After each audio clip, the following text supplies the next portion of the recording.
The other issue, you see, every election is a referendum on the incumbent.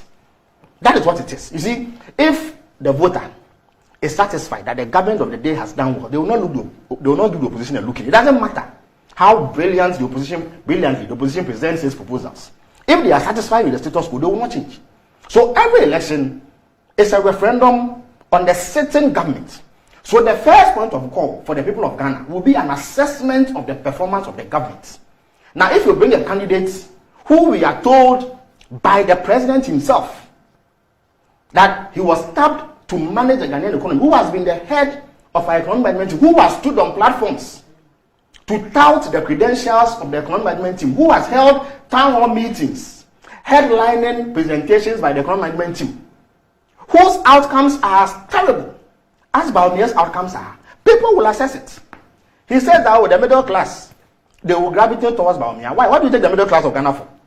Randy, fortunately, the people in that class. No, he says that they will make an assessment. Randy, you don't need to be a soothsayer to know what that assessment will be. Look, when a middle class person who was in this country, who bought bonds under John Mahama and got returns as promised, timelessly, and in the quantities that he was promised, compares his circumstance under Bawumia's leadership of the economic management team and sees that the bonds that he bought have become a worthless piece of paper, that he is not being paid 100 billion Ghana cedis. Right? You know that only last week, was it Thursday or so, they announced the second round of domestic debt exchange. This time in foreign currency denominated bonds. The dollar ones. Yes.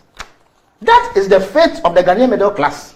I think now it's on the cocoa. Because they've ramped up so much there, they can't pay. So the middle class that you say will do the assessment, they are feeling the thing in their pocket. They compare Bawumia and see that their bonds were paid. They compare Bawumia and see that their bonds have been withheld. Their livelihood shattered. They are unable to make money for the first time. You have a situation where pensioners, some of them who are ailing.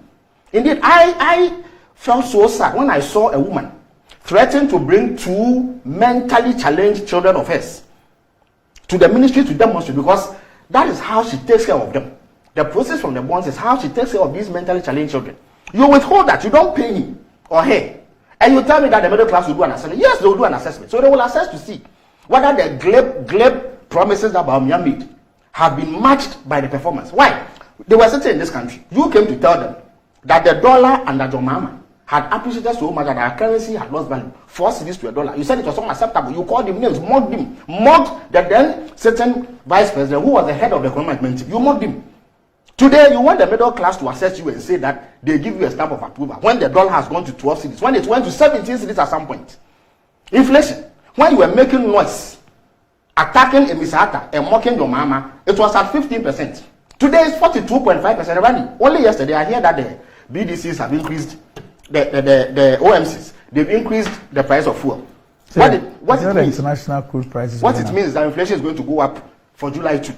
So the middle class assesses that under the man you criticized, the man you called names, inflation was 15%. At least the value of the disposable income they had was not dwindling at the rate at which it is doing now. Now it is 42.5% and it's going to go up. You say that they will do an assessment. Yes, they will do an assessment. Which is better? Inflation of 15% or 42%. The middle class knows that our biggest problem, what has caused this collapse of the economy, is the reckless borrowing. Today he is saying that it is not the quantum that matters, but your ability to pay. Randy, are you able to pay? When the middle class assesses and sees that under the Mama we paid our debt. But what he said is true. That is, Randy, is true. And in fact, it is actually a belated acceptance of our criticism all this while. That yes, Japan may have a debt to GDP ratio crossing around 200%, but they have capacity to pay. In any event, they borrow at very cheap rates. So the ability to pay has never been in doubt. That's why it is never an issue. But you have shown that you can't pay. Randy, today we have been humiliated. The whole world knows that we can't pay our debts. When your mama was president, the middle class of Ghana knows that he paid our debts. Under Bawumia, who came to wow them with glib talk, you can't pay. Rating agencies have continuously downgraded already. The president is throwing tantrums that the rating agencies are biased. When Bawumia stood on platforms and used the rating agencies' rating of the NDC government at the time, B-, to attack the government, they didn't know bias. Suddenly, when the same rating agencies assess your economy and see that you are not doing things well, and so they are signaling the investor community to be wary of how they invest. You say that they are biased and that they should be talked to and that the AU sadly should form a rating agency. You want a Pan-African rating agency. But in the past, the rating agencies were okay insofar as you could have an opportunity to criticize Mahama. So I beg, there is no assessment, right? No kind of assessment, even a biased assessment, that will give Bawumia a stamp of approval over John Mahama. You see, he doesn't even come close. Look, there are two stands of comparison. You know that John Mahama... And end on that for me. Yes, you know that John Mahama has been head of the economic management team before. And you look at his output then. He's also been president. Look at his output. Compared to Bawumia, who is head of the economic management team. It wasn't head. Someone else was made the head of it. It's not true. You don't know what you are talking about. It is not true. It's okay. I know that for a fact. Listen, I was in that as true or not. So I know that for a fact. It is not even in this. But it's public record. So. Yes. Yeah, so it's very good. The issue is that when you aspire for a higher office and you have occupied a lesser office, any sensible, sane person, right, even a madman, when he is assessing you, will look at what you've done with a lesser office. So Randy, I'm saying that even a madman will know that Bawumia has failed. Even somebody who cannot reason properly knows that you have failed. Let alone those who are sane. So there's no way the middle class of Ghana, if they were doing honest analysis and simply assessing candidates on the basis of their performance and capacity to deliver, will ever pick Bawumia about anybody at the NDC president. Because at the very least, the records are clear. So please don't delude yourself. Randy, finally, small point. This religious thing that he's saying, you see, I deliberately kept quiet when you were engaging him on. I won't even talk about that. But why?